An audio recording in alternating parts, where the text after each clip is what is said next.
Hello, Just Good Yorbricks here, finally with my first Ultra Agents review and my first LEGO Summer 2014 review. And this is kind of to celebrate 200 reviews. Now, I haven't reached it just yet, but by the time I'm done reviewing all these sets that I did pick up today, we're going to be past 200. And so to celebrate, I'm getting all these Summer 2014 sets. I have a few sets. I'm not going to reveal which ones they are to keep it a surprise. But the first one up is set number 70160. It's called the Riverside Raid. That has 88 pieces, 2 minifigures, and it retails for $12 in the United States. Now, this is recommended for ages 7 to 12, and it is part of the LEGO Ultra Agents line. I got this at Toys R Us. These are just showing up as shows there, and let's take a look at the box. Alright, so here is a box for the set. It is a pretty cool looking box. I do like this little border right here. It's not one of my favorite borders, especially from this year, because there's lots of cool looking boxes, but it still looks pretty nice, and it's a little bit of a throwback from the original Agents team from 2008. You know, not Alpha Team, because that wasn't really called Agents. But you can see right in this corner, they have some very cool exclusive box art for the 2 minifigures. And it says free app. Here's a side. And here's the back. There's lots of nice little details and more advertisements for the app. And you can see here's an instruction booklet. Interestingly enough, look who's gone. The Wind Kid disappeared. I guess they stopped using him or whatever, and now they just changed to a picture of the Green Ninja. Not even any sets in the background. So that's better because the Wind Kid always looked too freaky or whatever.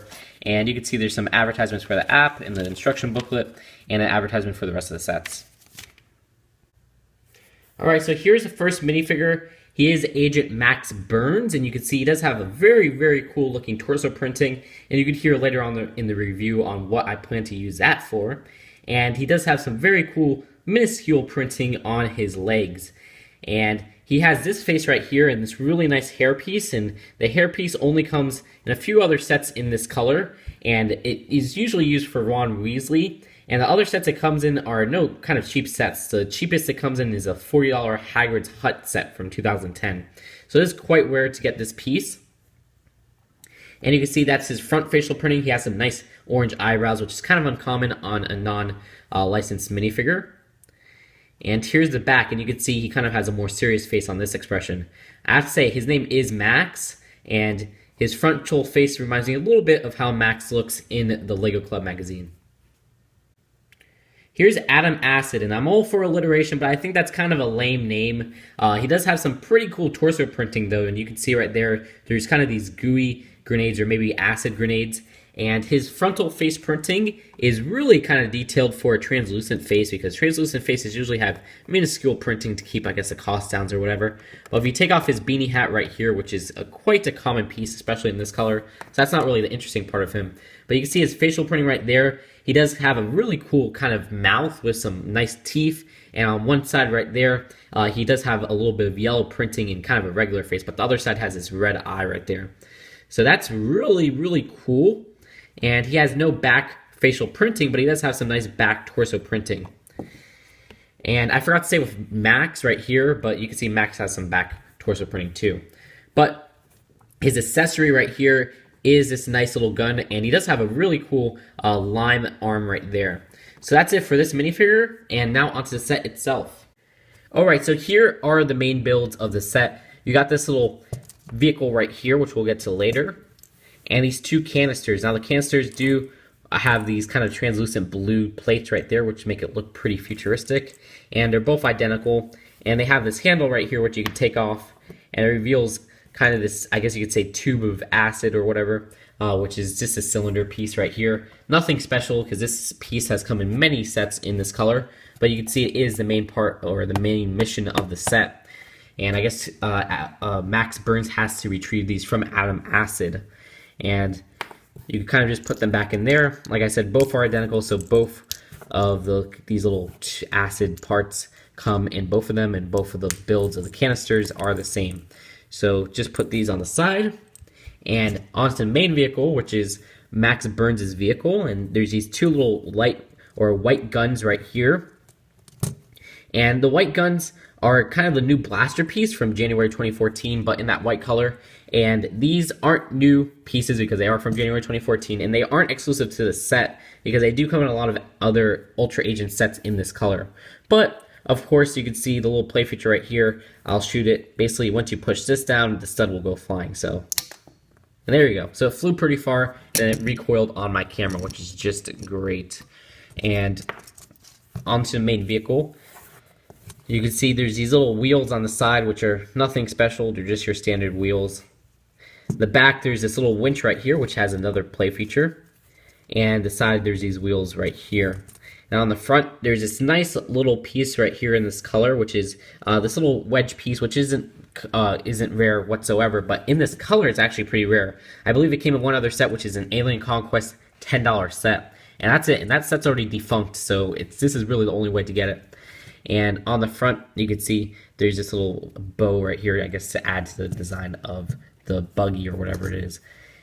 On the top, there's a part where you can put max burns, and the reason why it looks a little bit weird right now is because there is a play feature where you just kind of take it off like that, and it becomes a jet ski. Now it looks 10 times better if you ask me, because the wheel part, while it does add that cool play feature, looks pretty bad. I mean, there's this kind of slant look right here, but other than that, But you can see on the bottom, there's kind of this part right here with a double cheese slope and some of the tile studs in that kind of translucent blue color. So once you push that to the side, the actual jet ski itself is fairly nice. I believe it does float on water, but it doesn't indicate that it doesn't on the box. So that's pretty cool. On the side, of course, I took off that little blaster, but you could just pop it back on like that. And there's these two little radar dishes on the back, which I guess double as an engine on the water. So that's a really nice touch. And they're on these hinges so you can move them up and down. Here's the bottom, and here's the top. You can just take out max burns to see the inside area right there. So that's cool. Pop it back on, and bam, it's a totally different vehicle. So that's a nice feature, and the last part of the set is basically this little winch part, which you can lower and raise just by moving this part, which is a little bit tough, and I hate putting on these little strings. But the main play feature with that is you just kind of hook it into the little canisters, and Max Burns can drive this around, and it'll drag the canisters too. So that's probably how he completes this mission, and you could probably, if you pull it like that, you could open it, and then bam, the little toxic tube comes out. So that's it for this set. Pretty cool set, and now onto the final verdict. Overall, this is a very stellar set, which is not really a surprise because it is a set that's under $15, and these small sets are usually the best sets. Now, the two minifigures are two really, really cool exclusive minifigures. Let me emphasize that, exclusive. So you can't get them in any other set. Adam Acid right here is probably my least favorite out of the two, but he's still pretty cool. I do like his torso printing because he has these little grenade kind of gooey bombs or whatever. I don't exactly know what they are. And then his headpiece is kind of this translucent green color, which looks cool. And he does have a pretty cool facial printing with a little bit of yellow right there and kind of a red eye. So that's cool. The only disappointment is that his beanie is extremely common and his legs have no printing. Now, this is probably my favorite minifigure right here, and this is Max Burns, the agent. I love his torso printing because you could kind of use it as a suit, and I have in mind that it's a little bit like Doug Walker's suit from the Nostalgia Critic. You probably can't use it exactly the same like that because it has this little name tag right here and this tie right here, but it is a very, very nice suit. He does have some nice torso printing, and he has an awesome facial printing where he kind of has these different colored eyebrows, which are the orange eyebrows, so that kind of matches it and adds some variation from some other themes because you don't usually get minifigures with different colored eyebrows from non-licensed themes. Also, his hairpiece right here is kind of rare because the hairpiece itself isn't really the rare part, but the hairpiece in that color doesn't come in a lot of sets. The cheapest set it came in was Hagrid's Hut from 2010, which is out of print, and that was $40. Now, keep in mind, this is a $12 set, not a $13 set, which is an excellent price. So with all this stuff, even though you only get 88 pieces, you get some exclusive prints, a pretty cool vehicle. I like how you could take off this part. I mean, altogether, it doesn't look too good, but when you could take off this little top part right here as like a jet ski, I think it looks much better. And that piece on the front is kind of rare because it only comes in one other set, which is an Alien Conquest set, which is out of print. And just to add on of these little things, just to kind of, I guess, raise the piece count out, make this a really cool play set that you can play with. So I do give this an A. I think it is a very stellar set because the two exclusive minifigures, the nice pieces, the nice build, you can't really go wrong with this one. Also, they do come with these little blaster pieces, which in this color, it is the cheapest way to get it, but the blasters do come in a few other Ultra Agent sets in this color. So even though it's the cheapest, it's not exclusive to this set. So that's it for this review, and I will see you guys later. Bye.